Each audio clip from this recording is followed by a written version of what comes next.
As legiões romanas conquistaram incontáveis regiões como a Grécia, o Egito, a Espanha, a Gália, a Britânia e até mesmo a Palestina. O império abrangia mais de 4 milhões de quilômetros quadrados. No entanto, não se tratava apenas de um domínio militar, mas também cultural e intelectual. Os costumes romanos começaram a transformar e moldar as terras conquistadas. Bem, isso antes da Roma se tornar uma cidade extremamente cosmopolita e o inverso começar a acontecer. Coisa como estradas, aquedutos, templos e estátuas de deuses tornaram-se comuns no mundo inteiro. Roma não é apenas a capital do império, mas a cidade mais influente de sua época. Qualquer cidadão romano daquela época acreditava firmemente na eternidade da glória de Roma e que o império governaria aquelas regiões para sempre. Ninguém poderia imaginar que, apenas alguns séculos depois, aquele gigantesco império cairia em ruína. E menos ainda que um dos principais motivos para a queda do Império Romano seria algo tão inacreditável: a escassez de alimentos. Mas também existem outros motivos. Vamos abordar isso agora nesse vídeo.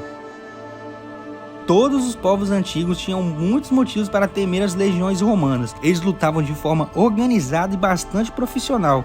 Até os guerreiros germânicos, ou mesmo os exércitos de civilizações mais antigas e poderosas, como os egípcios, simplesmente não era páreo para enfrentar as forças romanas. Com seus exércitos sendo temidos por todos, generais audaciosos e uma ambição de poder que estava no sangue romano, Roma expandiu cada vez mais as suas fronteiras, criando um dos maiores impérios da história. Para quem gosta de dados, vamos lá. O maior império em extensão territorial da história foi o britânico, o maior em questão de duração foi o bizantino e o maior se tratando em termos militares foi o mongol. Mas voltando, o tamanho impressionante do Império Romano foi precisamente uma das razões de sua queda. Hoje, podemos ver o Império Romano como uma grande empresa estatal, que teve o seu apogeu e hoje não teria a mínima condição de se sustentar. Isso começou no século II, quando Roma decidiu que precisava controlar com mais cuidado as províncias que haviam conquistado. A ideia era monitorar as fronteiras para evitar invasões e saque de pessoas que estavam fora dos limites do império, e controlar com mão de ferro as províncias mais problemáticas e as mais distantes do governo central de Roma, evitando qualquer tipo de rebelião. O problema é que foi precisamente a conquista de novas terras que sustentou a economia romana por muitos anos. Na verdade, podemos ir mais longe e dizer que foi a expansão do império que literalmente colocou comida na mesa dos cidadãos romanos. E você sabe por quê? Um grande recurso das conquistas militares de Roma foram os povos escravizados, que pertenciam aos povos derrotados e eram condenados a trabalhos forçados. Há estudos que indicam que Roma contava com quase 5 milhões de escravos,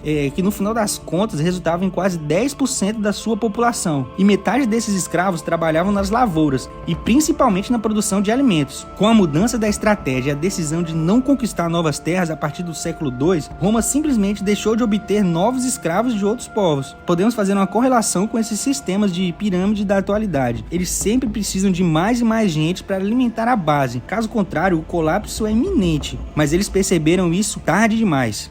E com o passar do tempo, as pessoas dos territórios conquistados começaram a ter os mesmos direitos que os cidadãos romanos, e eles não poderiam ser mais escravizados. Por um lado, isso foi positivo. Roma se tornou a primeira cidade cosmopolita da humanidade. Porém, essa crise de escravos criou uma bola de neve. Roma ficou com um número cada vez menor de escravizados, e novos escravizados não eram mais trazidos para o Império Romano. Não demorou muito para que as fazendas de plantações começassem a ter cada vez menos mão de obra escrava, semelhante à queda dos grandes barões do café do nosso Brasil baronil.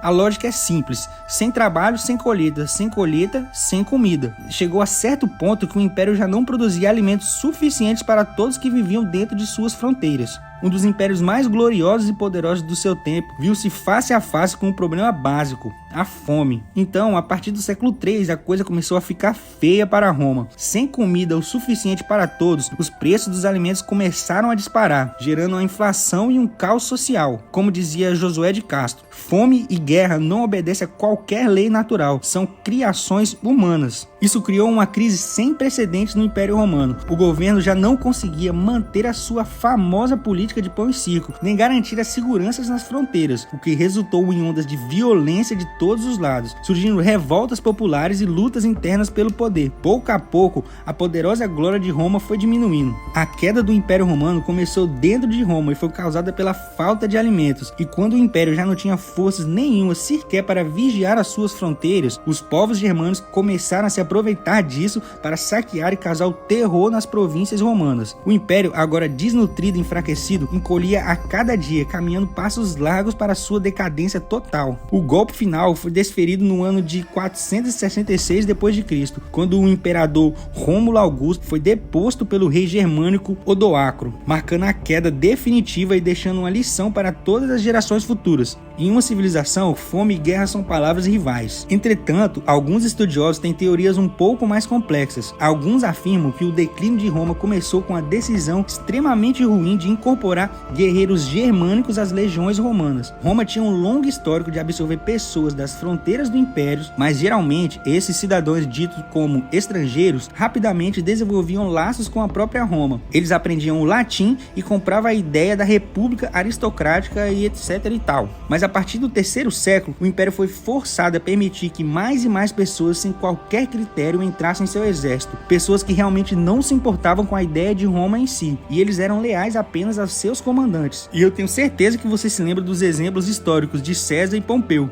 Com certeza isso não é uma receita para o sucesso. Então aqui está Roma, presa em uma série de guerras caras e sangrentas contra povos germânicos que eram muito bons na arte da guerra. E então logo eles tiveram uma ideia fenomenal: por que não lutar com esses caras? Então literalmente eles os incorporaram às legiões romanas. E logo essas legiões estavam repletas desses mercenários que eram leais principalmente ao ouro e segundamente aos seus comandantes, e nada de Roma. Inclusive era um local que grande maioria deles sequer tinham colocado os pés. Em resumo, o questionamento é o seguinte: por que eles se importariam com a saúde e o bem-estar do império? Isso tudo levou a uma instabilidade generalizada no ocidente. Por exemplo, entre o ano de 235 e 284 d.C., 41 pessoas diferentes reivindicaram o direito de ser imperador. Muitos dos generais que eram poderosos o suficiente para se proclamarem imperador nem sequer eram romanos. Em vez da tradicional túnica e toga dos gloriosos dias de Senado, a maioria dos novos generais imperadores adotavam peças de vestuário extremamente práticas e mais bárbaras, como calças e blusas. Há quem diga também que o poder e a influência da Igreja Católica Romana tenha contribuído para o declínio do Império. E analisando isso de uma perspectiva atual, até faz sentido, visto o tamanho e a importância dessa instituição até os dias de hoje.